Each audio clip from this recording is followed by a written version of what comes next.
早排我同佢出國旅行對咗4日啦，咁其實我哋之前咧就 make 咗 promise 就話呢個旅程唔好鬧大交。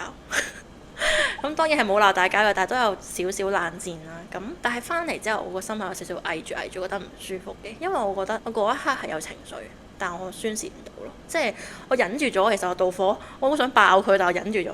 之前有去過台灣旅行啦，我哋差唔多日日都鬧交嘅，鬧到咧佢話佢會幾日去機場要即刻飛走。第一日去到台灣已經同我咁樣講。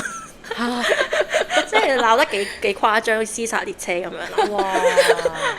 所以咧，我哋今次就話，我同佢講，其實我有啲驚同你去旅行，因為我好驚你又話要去機場啊，又話我而家走啦，我唔理你啊嗰啲咧。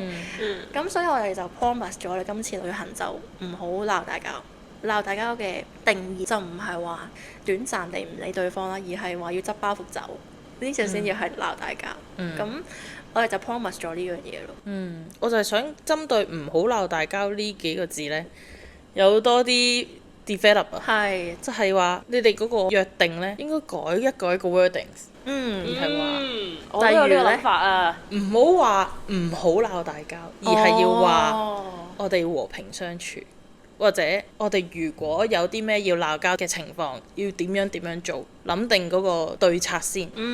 係啦，咁樣去講嘅話，到真係有鬧交、有衝突嘅時候呢，佢就諗翻起我哋嗰陣講過要咁樣做嘅。係，而唔係唔好咁樣做，因為你話唔好咁樣做呢，你淨係會諗住咁樣做，即係你淨係會諗住鬧交。但係如果你係話，譬如我哋有情緒嘅時候，我哋靜下啦，或者我哋各自玩各自嘅行程，跟住約定一個時間再返酒店再會合咁樣假設啦，都可以。咁佢就會諗起咁我哋依家暫時分開，自己玩住先咯，之後再聯絡返咯咁樣。即係其實係 SOP 啦，你都可以咁樣理解嘅。即係鬧交嘅 SOP，即係如果真係咁不幸地有意見上嘅衝突，跟住真係鬧大交有情緒啦，咁可能我哋就要諗下一步我哋要做啲乜嘢。